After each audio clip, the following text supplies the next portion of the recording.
नमस्कार दोस्तों, Shete homeo clinic के इस चैनल में आपका स्वागत है। आज का टॉपिक है इनफर्टिलिटी। इनफर्टिलिटी के बारे में आज हम बात करेंगे। संसार का सबसे बड़ा सुख संतान सुख होता है। प्रत्येक दंपति का यही सपना होता है कि उसका एक कंप्लीट फैमिली हो, बट कुछ लोग इस सुख से वंचित हो जाते हैं, जिसका कारण होता है इनफर्टिलिटी, जिसे आम भाषा में बांझपन कहा जाता है। ये समस्या महिला और पुरुष दोनों में होती है। आज इस वीडियो में हम बात करेंगे फीमेल इनफर्टिलिटी के बारे में। नेक्स्ट वीडियो में हम पुरुष इनफर्टिलिटी के बारे में बात करेंगे। आमतौर पर बच्चे न होना और उसका कारण महिलाओं को ही समझा जाता है, इसलिए किसी भी नतीजे पर पहुंचने से पहले हम जान लें कि फीमेल इनफर्टिलिटी क्या होती है। यह समस्या तब होती है जब कोई महिला प्रेग्नेंट नहीं हो पाती है या कंसीव नहीं कर पाती है। तो जब किसी महिला के साथ या जब किसी बिना किसी प्रिकॉशन के कोई महिला अगर 1 साल में भी कंसीव ना कर पाए तो उसे इनफर्टिलिटी कहा जाता है। इनफर्टिलिटी कई कारणों से होती है। सबसे पहले हम उसके लक्षणों को समझते हैं कि आपको कब खुद को पता चलता है कि आखिर हमें क्या प्रॉब्लम होने लगी है। अगर आपको कंटिन्यू पीरियड ना आए या रेगुलर पीरियड ना आए। दूसरी बात, अगर आपका वज़न अचानक बढ़ना शुरू हो जाए, सेक्स करने की इच्छा कम हो या रिलेशनशिप में होने पर उस समय बहुत ज़्यादा आपको दर्द फील हो, या फिर आपके चेहरे पर अचानक बाल आने लग जाए, तो ये ऐसे कुछ लक्षण हैं जो देखे गए हैं इनफर्टिलिटी के केसेस में। इनफर्टिलिटी के कारण बहुत सारे हैं, कई कारण हो सकते हैं। कभी कभी किसी दूसरी बीमारी की वजह से भी इनफर्टिलिटी हो सकती है। सबसे पहला उसमें कारण होता है कि यदि किसी महिला के यूट्रस में पॉलिप या फाइब्रॉइड होता है तो वो इनफर्टिलिटी का कारण बनता है। इसकी वजह से भी अगर महिलाएं कंसीव भी कर लेती है कभी कभार, तो मिसकैरेज होने की संभावना बढ़ जाती है, या मिसकैरेज अगर बार बार भी होता है तब भी इनफर्टिलिटी देखी गई है। दूसरा है ओव्यूलेशन का प्रॉब्लम। ओव्यूलेशन डिसऑर्डर होने की वजह से अंडाशय में दिक्कत या प्रजनन हार्मोन्स के प्रोडक्शन में परेशानी हो सकती है, और इस वजह से भी महिलाओं में ओव्यूलेशन की कमी आ जाती है। उसके बाद आता है एंडोमेट्रियोसिस का प्रॉब्लम। एंडोमेट्रियोसिस जो होता है उसकी वजह से भी इनफर्टिलिटी देखी गई है।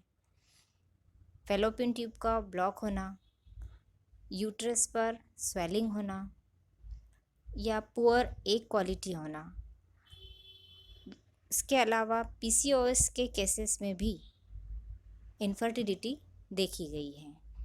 ये भी उसका एक मेन कारण है। थायराइड प्रॉब्लम अगर किसी महिला को हुए तब भी इनफर्टिलिटी हो सकती है। कभी कभार ऐसा होता है कि एक एसटीडी करके सेक्सुअल ट्रांसमिटेड डिसीज़ होती है, जिसको गोनेरिया बोला जाता है। ये भी इनफर्टिलिटी का एक कारण माना गया है। अनियमित रूप से भोजन करना, समय पर अगर आप भोजन नहीं करेंगे, वो भी ओवल्यूशन का डिसऑर्डर हो सकता है, तो ये भी इनफर्टिलिटी के कारणों में गिना जाता है। अगर आपको शराब पीने की आदत है, किसी तरीके का ड्रग लेने की आदत है, ये भी इनफर्टिलिटी का कारण हो सकता है। पीसीओएस सबसे मेन कारण देखा गया है इनफर्टिलिटी के केसेस में। ये वो स्टेज होती है जब ओवरी के सारे फॉलिकल बनाती तो है, और जिनमें से हर किसी में इमेच्योर एग होते हैं, और इस कंडीशन में एग फर्टिलाइजेशन से भी मैच्योर नहीं हो पाते हैं, तो ऐसी स्थिति में भी इनफर्टिलिटी देखी गई है। इसके अलावा अगर एसिडिटी जिसको ज़्यादा होती है, वो भी इनफर्टिलिटी का कारण माना गया है। ल्यूकेरिया सबसे बड़ी समस्या होती है महिलाओं में। ये समस्या की वजह से भी, सफ़ेद पानी की वजह से भी इनफर्टिलिटी देखी गई है। तो इनफर्टिलिटी जो समस्या आज इतनी बढ़ चुकी है, काफ़ी तेज़ी से फैल रही है, इसलिए इसको बिना समय गंवाए और नज़रअंदाज किए बिना आप इसका इलाज समय पर करवाएं। होम्योपैथिक में कुछ मेडिसिन इतनी अच्छी होती है कि जो एक की क्वालिटी को बेहतर बना सकती है और इनफर्टिलिटी में प्रॉब्लम को ख़त्म कर सकती है। इसके अलावा आप अपने लाइफस्टाइल में थोड़ा सा चेंजेस लाइए, विटामिन्स वगैरह हर समय पे लीजिए, खाने पीने में अपना ध्यान रखिए और अगर आपको कोई और प्रॉब्लम हो तो उस प्रॉब्लम का इलाज करवाते रहिए, जिससे कि आपको इनफर्टिलिटी होने का प्रॉब्लम ना हो। होम्योपैथिक की कुछ मेडिसिन्स ऐसी है जो इनफर्टिलिटी में आपको बहुत ही मदद करेगी। इसमें मैंने कुछ ऐसे 2 कॉम्बिनेशन आपके सामने बता रही हूँ, जिसको आप अगर लेते रहें तो डेफिनेटली आपको आराम मिलेगा। इसमें पहला कॉम्बिनेशन है जिसमें कुछ मेडिसिन्स जो हैं, अल्फ़ा अल्फ़ा का मदर टिंचर लीजिए। दूसरी मेडिसिन है एलेट्रिस फेरी, इसका भी आप मदर टिंचर लीजिए। एविना सटाइवा, ये भी मदर टिंचर में ही लिए। अशोका, इसको भी आपको मदर टिंचर में लेना है। ये आप सब लेकर एक साथ मिक्स कर लीजिए बराबर क्वांटिटी में और 15-15 बूंद दिन में 3 बार लीजिए। इसके अलावा एक दवाई और है चाइना, वो आपको मदर टिंचर में लेना है और हेलोनियोस, इसको भी आपको मदर टिंचर में लेना है।